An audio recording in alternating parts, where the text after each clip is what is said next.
pa lang nang magtrabaho si Nadine bilang sekretary sa isang kilalang kumpanya ay may pagtingin na siya sa kanyang boss. Ngunit maaga pa lang ay itinago na niya yun at walang balak na ipaalam sa lalaki dahil trabaho ang priority niya. Ngunit dahil sa isang hindi inaasahang pangyayari ay nakita niya ang sarili bilang Mrs. Nadine Veron. Nang kausapin niya ang lalaki ukol sa annulment ay nagalit pa ito sa kanya. Bibigyan ba niya ng pag-asa ang pagsasama nila? Kung umpisa pa lang, wala namang pag-ibig na kasama at walang kasiguraduhan. Magandang araw mga kaibigan. Isang series story muli ang nais kong ibahagi sa inyo na tiyak na magbibigay kilig at inspirasyon sa bawat isa. Tunghayan po natin ang kwento ni Nadine at Lawrence. Pero bago tayo magpatuloy, kung bago ka pa lamang sa aking channel, ay pakilike po ng ating video. Pakiclick din ang subscribe button, gayon din ang bell icon, para lagi kayong updated sa mga parating ko pang uploads. Hi Nadine! Napaangat ng tingin ng dalaga mula sa kanyang mga binabasang dokumento sa pagkakarinig ng malambing na pagbigkas ng kanyang pangalan. Then, she saw Miggs. With his wide smile. He's one of their company's accountant. At sa halos isang taon ng binata sa kumpanyang yun, ay wala itong ginawa kundi magpa-cute kapag nakikita siya. In fairness naman ay cute nga ito, but definitely not her type. Sa isang taon ba naman niya itong katrabaho, kahit hindi naman sila magka-floor, ay umaabot sa kanya ang pagka-playboy nito. He has this face na malaboy next door. Laging nakangiti at laging malambing. Pero vocal ito na may gusto ito sa kanya. Nasa tuwina ay lagi niyang tinatawanan. She gave him her usual business smile, raising an eyebrow. Yes, Miggs? Pinasasubmit ni Madam. Itinukod pa nito ang isang kamay sa kanyang lamesa habang inaabot ng isang kamay ang folder na may malagkit na tingin sa kanya. Pakipirmahan naman kay Big Boss. Alright. Kinuha niya ang papeles at tinanguan nito. May lakad ka ba later? Tanong nito na kinagat pa ang ibabang labi na halos ikatawan niya. Yes, may schedule si Big Boss ng alas 6 and I'm needed. He pouted at parang batang disappointed na tumingin sa kanya. She smiled. Hindi mo ako madadaan sa pakyut mo, Miggs. Bumalik ka na sa trabaho mo, I'll call you. O ibababa ko na lang to pag napirmahan na ni Big Boss. Taboy niya sa lalaki na lalong ikinabusangot na mukha nito. He was like what? A 27 years old acting like 5 na hindi nabigyan ng candy na gusto. Walang nagawa ang lalaki na umalis doon. Napapailing na tumayo si Nadine sa pwesto at inayos ang bahagyang umangat na palda dahil sa pagkakaupo. She gave 2 warning knocks bago buksan ang pinto ng pinaka-office ng Big Boss. He's the Big Boss, Lawrence Veron. Almost 2 years ago nang pinalitan nito ang ama na si Don Arturo Veron sa pagiging CEO ng Veron Enterprises. May 1 taon pa lang siyang nanunungkulan noon sa matandang Veron. At dahil talagang magaling siya sa trabaho, ay inirekomenda siya ng nooy boss sa anak nito. He has this look na hindi lang babalik-balikan ng tingin. Nung una nga niyang makilala ang anak ni Sir Arturo, ay halos tumigil ang tibok ng kanyang puso. Why? Because his face is so handsome. Idagdag mo pa ang well-built nitong katawan, plus pa ang height nito.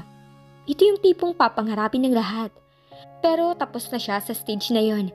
Kailangan niyang itapon sa baol ang paghanga niyang yun upang hindi siya mawala ng trabaho. Nagkaroon kasi ng pangyayaring may natanggal doon dahil sa kagustuhan nito sa kanilang Big Boss. She loved her work, her colleagues, and her salary of course. 1 segundong sulyap lang halos ang ibinigay nito sa kanya nang buksan niya ang pinto. Sanay na siya sa boss niya. He doesn't smile often. Nangiti lang ito kapag kaharap ang mga kliyente, kaibigan o mga kamag-anak nito.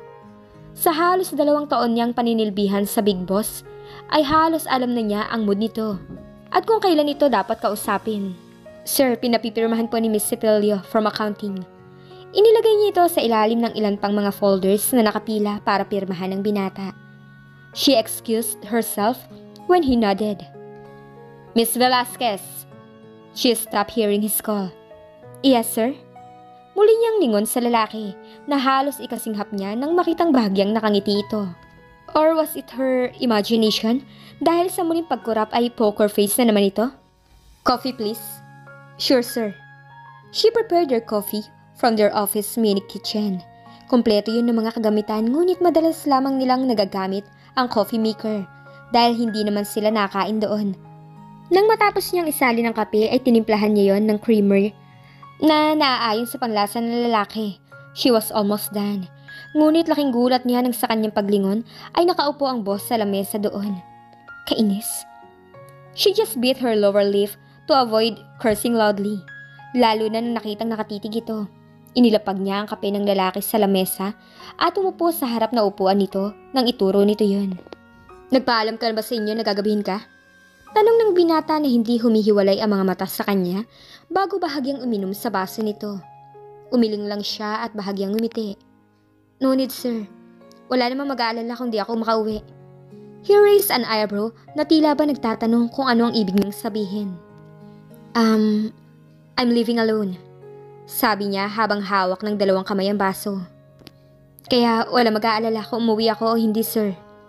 She sadly said na sinundan niya ng ngiti upang hindi nito mapansin ang kalungkutan niya. Both her parents died in a traffic accident when she was 15. Simula noon ay nagsumikap siyang mabuhay mag-isa. Although her parents left her a fortune, ay hindi siya nakampante doon. Kaya naman nagtatrabaho pa rin siya upang masuportahan ang sarili kahit nag-aaral siya. Your relatives? They're gone. They died when I was 15. Nakita niyang paglungkot na mukha ng boss na bahagya niyang ikinangiti.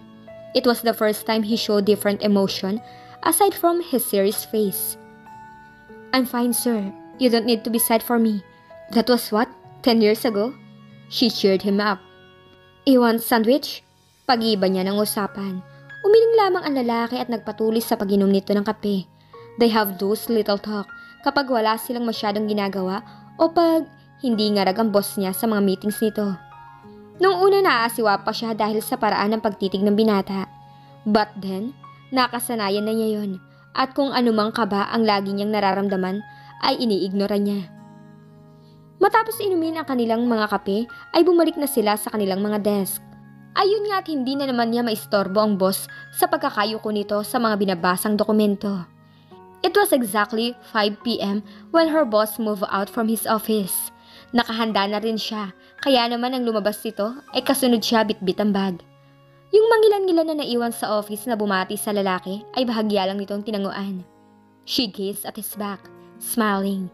Although sinukuan na niya ang kanyang feelings para sa boss, ay hindi naman mawawala ang pagtingin yun.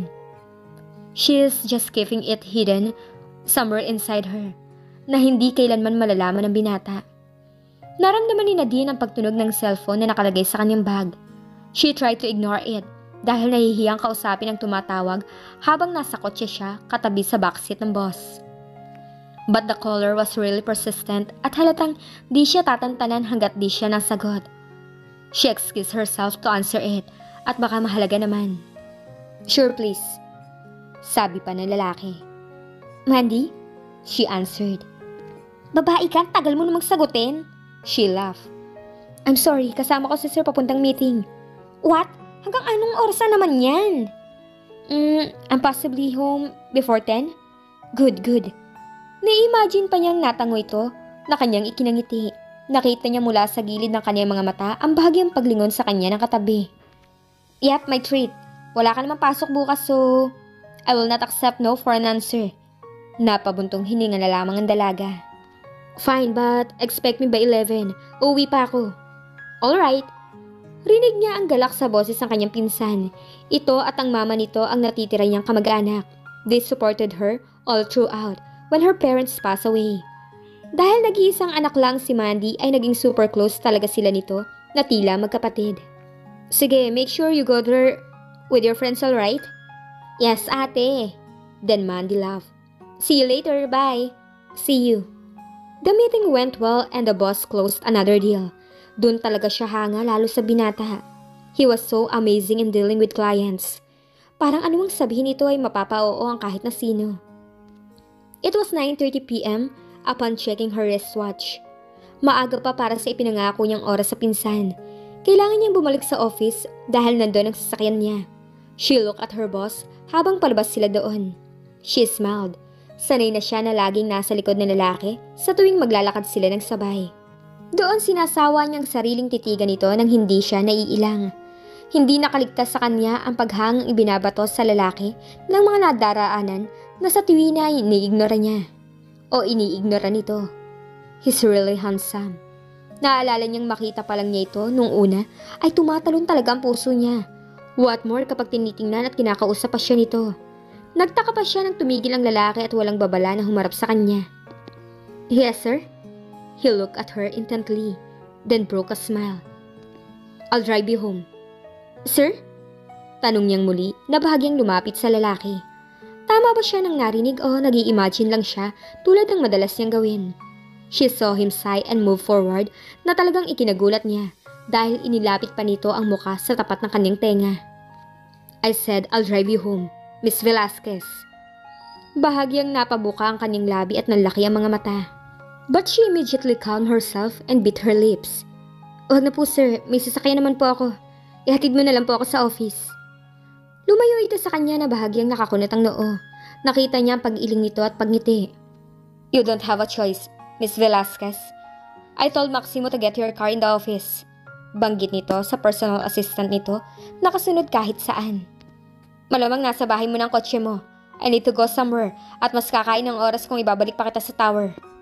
Ang lakas ng tibok ng puso ng dalaga. Pilit niyang kinakalmang sarili ngunit tila mas lumalakas yon. Ang lakas talagang mang-trip ng tadhana. Alright. Buntong hiningang suko ni Nadine. Ano ba magagawa niya? He's the boss. Nakakahiya man ay pumayag na din siya.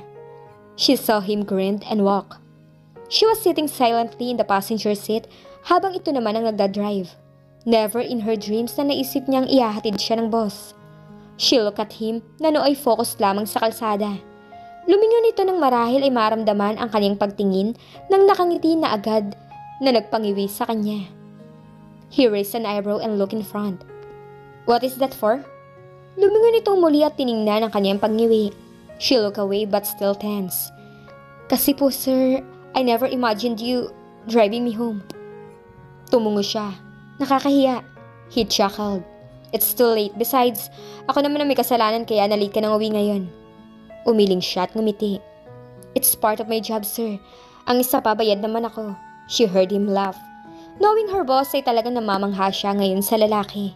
A comfortable silence passed through her.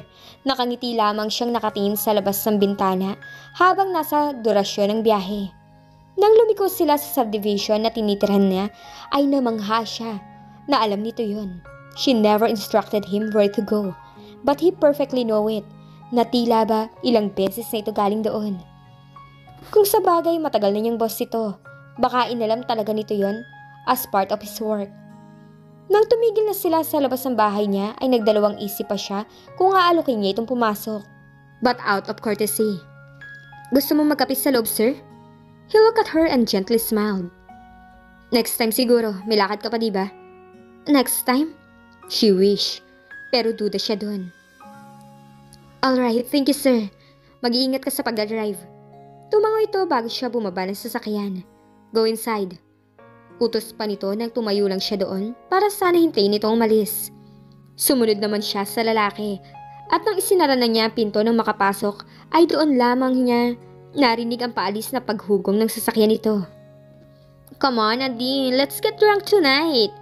Sabi ng medyo lasing na si Mandy na nooy sinasayawan pa siya habang umiinom ng hawak nitong tequila. She need a drink. When was the last time she tasted an alcohol? A year ago on her birthday? Ah, this is life. Sinabayan niya ang energy ni Mandy sa pagsasayaw.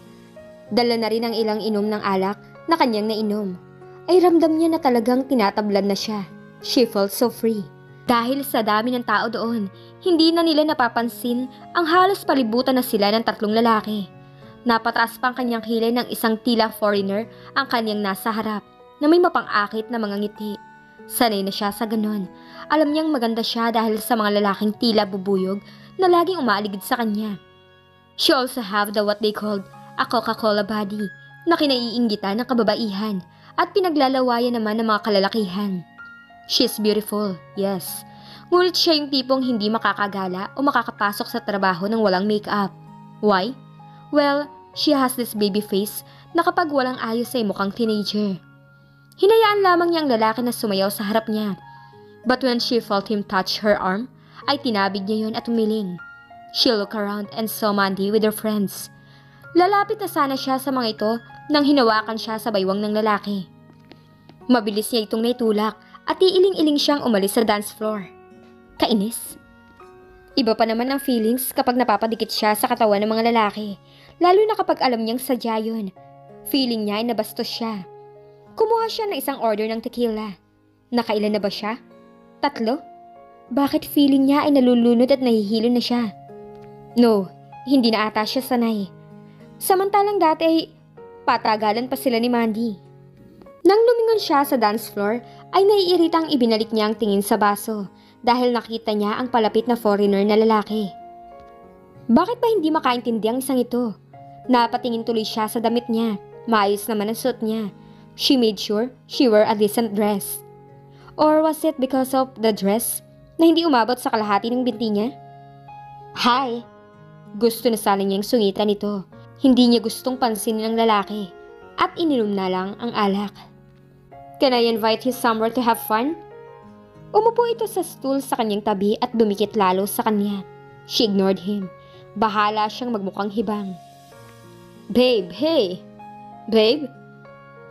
Inisang lagok pa niya ang laman ng kupita bago naiiritang lumingon dito. You. Wika niya dito. Who you? Why you here? No English. See here, Philippines. Sabi niyang mukhang kakatuwa. Nang makita niya ang disappointment sa mukha nito at umalis ay bumunghalit siya ng tawa. That was fun. Takot pala sa magagandang may pang kaeng-eng ang foreigner na yon. One more please. Nakangiti niyang order sa bartender ng isa pa. Let's get drunk! Paulit-ulit na sigaw ni Mandy. May mga sinasabi din ito sa kanya na panay lang niya tinatawanan. Kahit ano ata ang sabihin ng kaibigan nila ay tatawa lamang siya ng tatawa. Mukhang lasing na siya dahil nararamdaman niya ang tila pag-ikot ng paligid at hindi na rin siya makalakad ng matino. Nagpaalam siya sa mga kaibigan na magbabanyo lang dahil feeling niya nasusuka na siya. Ngunit nakalabas na siya at lahat, hindi talaga niya mahanap ang banyo. Sumandal siya sa pader sa labas ng resto bar at nakapikit na pilit kinakalmang sarili. Buti na lang at hindi niya bitbit ang kotse. Iniwan niya yun sa bahay nila Mandy, maging ang mga importante niyang gamit dahil doon niya plano matulog. Miss Velasquez? Napakunot ang kanyang noo. Iisang tao lang ang tumatawag sa kanya noon. She opened her eyes and saw a man standing just a few steps away from her. Pilit niya itong inaaninag dahil medyo blurred na ang kanyang paningin. She moved closer. She sweetly smiled. Do I know you? Miss Velasquez, nasaan ang mga kasama mo? Sa paglapit niya dito ay halos mapayakap na siya sa lalaki dahil sa biglang pag-ikot ng buong paligid niya. She laughed. I'm so sorry. This is not intentional. Bakit umiikot ang paligid? Narinig niya itong napabuntong hininga. Nadine. Tila nagpapasend siya sa isang bata nitong turan. Nadine? How did you know my name? Inangat niya ang kanyang paningin at pilit inaaninag ang mukha nito. Both her arms were around his nape. Their faces were like inches away and she also felt his arms around her waist. He saw the man look at her lips. Kaya naman napatingin din siya sa mapupulang labi nito. Nakita niya ang unti-unting pagbaba ng mukha nito. Ngunit bago pa siya nito tuluyang mahalikan, ay mabilis niyang naiharang ang kamay sa kanyang bibig. Wait, time first. Saad ng dalaga na kinatawa ng binata. Sino kaya ang binata na kausap ni Nadine? At dito na po nagtatapos ang kabanata ng ating kwento. Maraming salamat po.